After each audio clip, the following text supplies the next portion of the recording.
Samsung, LG, Hyundai, SK, Nongyu, POSCO, Lotte, Hanwha, Hanji, Kumho.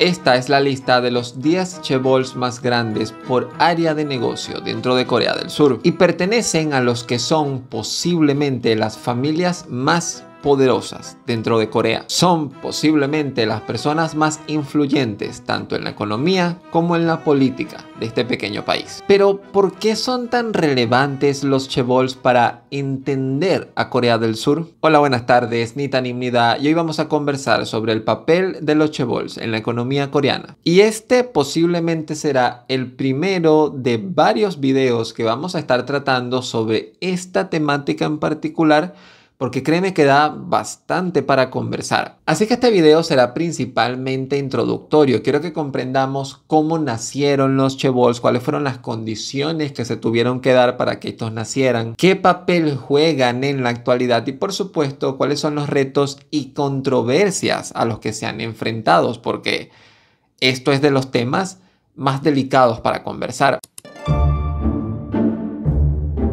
A partir de los años 60, el gobierno de Corea implementó políticas económicas orientadas al crecimiento industrial y la exportación. Corea fue un país que logró la independencia de Japón para los años 50 y rápidamente terminó cayendo en una guerra que terminó por separar el país por la mitad. Corea del Norte y Corea del Sur. El país quedó totalmente devastado, por lo que los esfuerzos de los años 50 y de los años 60 era para lograr la reconstrucción del aparato productivo del país y, por supuesto, la reubicación y reeducación de todas las personas. Y para lograr esto, Corea del Sur tuvo que atravesar por ciertas decisiones en materia de políticas públicas que fueron las que dieron pie a la creación de los chaebols. Políticas públicas que junto a subsidios, junto a préstamos de muy bajo interés y de políticas proteccionistas como la aplicación de aranceles a las importaciones, permitieron que un grupo muy particular de empresas sacara mucho provecho. Y cabe recordar que algunas de estas empresas ya existían. Samsung, por ejemplo, para los años 60 ya tenía 30 años en el mercado, solamente que se dedicaba en ese momento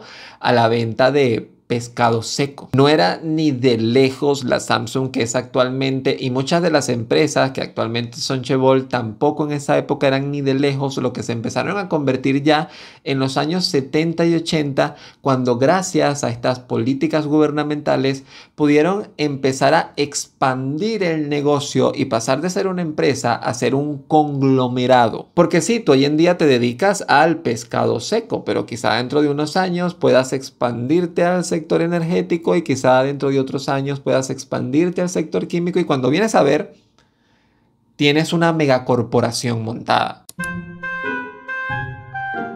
Como lo que se buscaba hacer era desarrollar el aparato productivo de Corea, desde el gobierno se implementaban políticas que promovieran las exportaciones y al mismo tiempo se protegiera al mercado interno. Por ejemplo, hubo un tiempo en que para tú poder importar mercancía, importar productos, tú obligatoriamente tenías que exportar.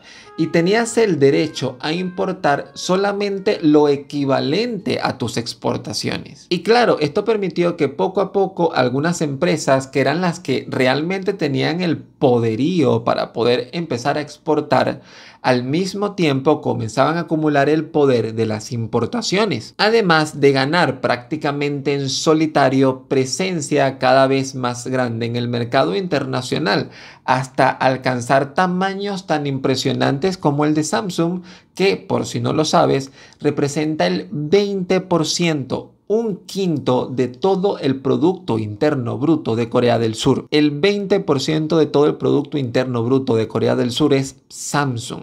Y estamos hablando del 10º país con el Producto Interno Bruto más grande del planeta para el año 2020. Es que los chaebols son una parte indiscutiblemente importante de la economía coreana. Y cómo no, la principal fuente de empleo del país, pero no solamente de empleo, de desarrollo, el impacto social, cultural y económico de los chaebol es mucho más grande de lo que te puedes imaginar. Esto porque además son los chaebols que en conjunto con las instituciones universitarias trabajan para poder lograr el desarrollo industrial y de conocimiento que existe actualmente en Corea y que son el motor de la innovación que al mismo tiempo activa la competitividad de Corea del Sur para con el resto del mundo. Chaebol significa literalmente grupo de riqueza y no es más que un conjunto de empresas que, aunque son formalmente independientes, están bajo un mismo mando familiar. Y aquí es donde radica la particularidad de la economía surcoreana. Estados Unidos y algunos países de Europa, por supuesto muy influenciados por la cultura anglosajona, se componen económicamente de grandes conglomerados también. Pero la diferencia es que la estructura, por lo menos hasta donde tengo entendido, de estas grandes corporaciones, no suele terminar a manos de una única familia. Se supone que son de propiedad dispersa, los accionistas. Pero en Corea del Sur esto no es así. Y esta acumulación de riqueza en pocas manos genera de facto una desigualdad impresionante, ya que prácticamente toda la riqueza y el poder queda en manos de unas pocas familias que son las herederas de los chaebol, sin mencionar que esto a su vez incrementa la tendencia a prácticas monopolistas, ya que dentro del Corea del Sur la presencia de estos gigantes es tal que la competencia es bastante complicada. Aunque cuidado, este punto sí que no es único de su economía, es un mal prácticamente del sistema capitalista que se tienda a la monopolización. Lo que quiero que comprendas es que toda esa potencia económica y su gran presencia en el extranjero, por supuesto que también les ha permitido ganar muchísimo poder e influencia política. Y con influencia política vendrán, como no, escándalos. ¿Qué si corrupción? ¿Qué si manipulaciones? ¿Qué si tráfico de influencias? En serio, no te miento cuando te digo que este tema de los chaebols da para varios videos. Y es que los chaebols, sin duda, más allá de las controversias, han jugado un papel impresionantemente importante para el desarrollo económico de Corea del Sur. Y sí, son uno, junto con las políticas públicas, de los factores que han permitido que Corea del Sur sea lo que es hoy en día, una potencia económica y tecnológica a escala global. Pero con el paso de las generaciones, y hoy en día estamos, si la memoria no me falla, en la tercera generación de chaebols,